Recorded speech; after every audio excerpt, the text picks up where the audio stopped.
తెలంగాణ ఉద్యమ కళాకారుల ఉద్యోగ పోరాటానికి తెలంగాణ జాగృతి అధ్యక్షురాలు కల్వకుంట్ల కవిత సంపూర్ణ మద్దతు ప్రకటించారు. మంగళవారం తెలంగాణ ఉద్యమ కళాకారుల సంఘం సభ్యులు ఆమెను కలిసి తమకు సాంస్కృతిక సారథిలో ఉద్యోగాలు కల్పించేలా చూడాలని కోరారు. ఎన్నికల సమయంలో ఉద్యోగాలు ఇస్తామని హామీ ఇచ్చిన కాంగ్రెస్ పార్టీ అధికారంలోకి వచ్చి 2 ఏళ్లవుతున్నా కళాకారులను పట్టించుకోకపోవడం దారుణమని కవిత విమర్శించారు.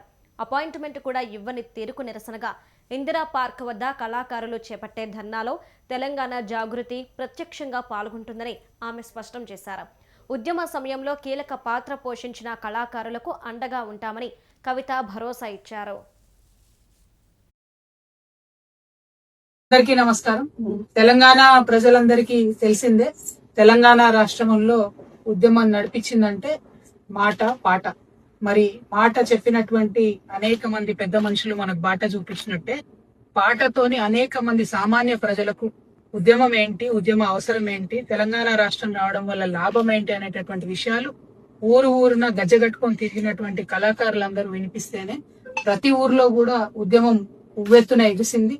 ప్రతి ఊర్లో కూడా ఉద్యమ ఆకాంక్ష అనేటటువంటిది నిలబడేటట్టు చేసింది మన తెలంగాణ పాట అంటే అందులో అతిశయోక్తి లేదు. మరి ఒక్కరిద్దరు కళాకారులు కాదు, వేలాది మంది కళాకారులు దీని వెనుక నిలబడి మద్దతు ఇచ్చి ఉద్యమాన్ని ముందుకు నడిపినారు. అందులో గత బీఆర్ఎస్ ప్రభుత్వంలో దాదాపు 550 మందికి కళాకారులకు ఉద్యోగం ఇచ్చినటువంటి అంశం మనందరికీ తెలిసిందే. అదే విధంగా అదే స్థాయిలో కళ ఉండి, అదే స్థాయిలో అన్ని రకాల అర్హతలు ఉండి ఇంకా కొంతమందిని ఉద్యోగంలోకి తీసుకోలేదు అనేటటువంటి ఒక బాధ చాలా మంది కళాకారులు ఉన్నది.